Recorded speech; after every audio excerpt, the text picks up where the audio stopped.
Hello viewers, you're watching Jammu Links News. I'm Mannat Gupta and welcome to the daily updates of Midday News. Let's begin. With 64,531 people testing positive in a day, India's COVID-19 tally climbed to 27,67,273 on Wednesday, while the recoveries crossed the 20 lakh mark, pushing the recovery rate to 73.64%, according to the Union Health Ministry data. The death toll climbed to 52,889, with 1,092 people succumbing to the disease in a span of 24 hours. Case fatality rate has declined to 1.91%.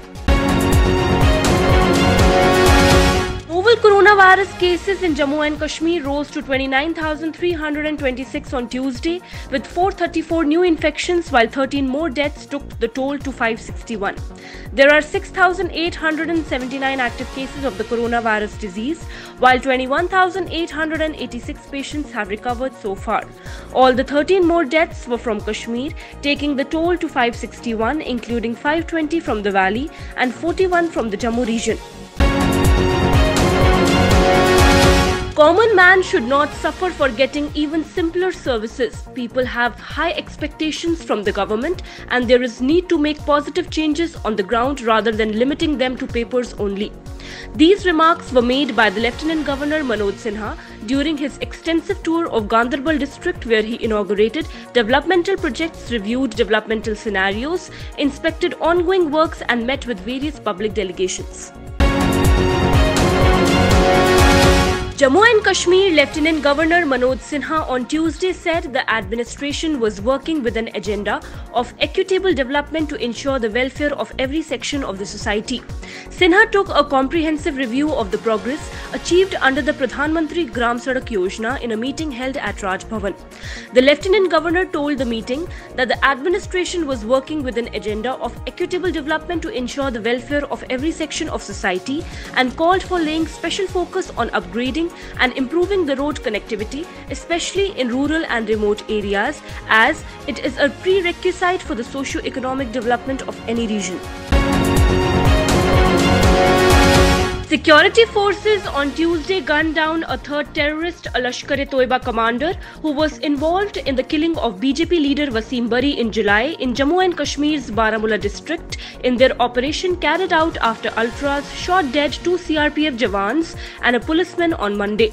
The terrorist has been identified as Usman, a foreigner and a commander of Lashkar-e-Toiba.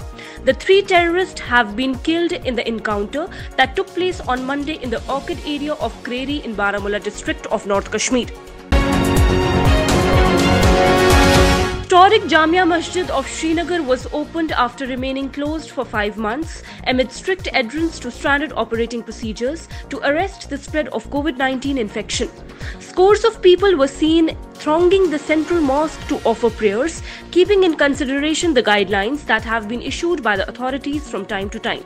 Almost everyone was seen wearing masks while entering the mosque. Those who were not wearing masks were given one free of cost.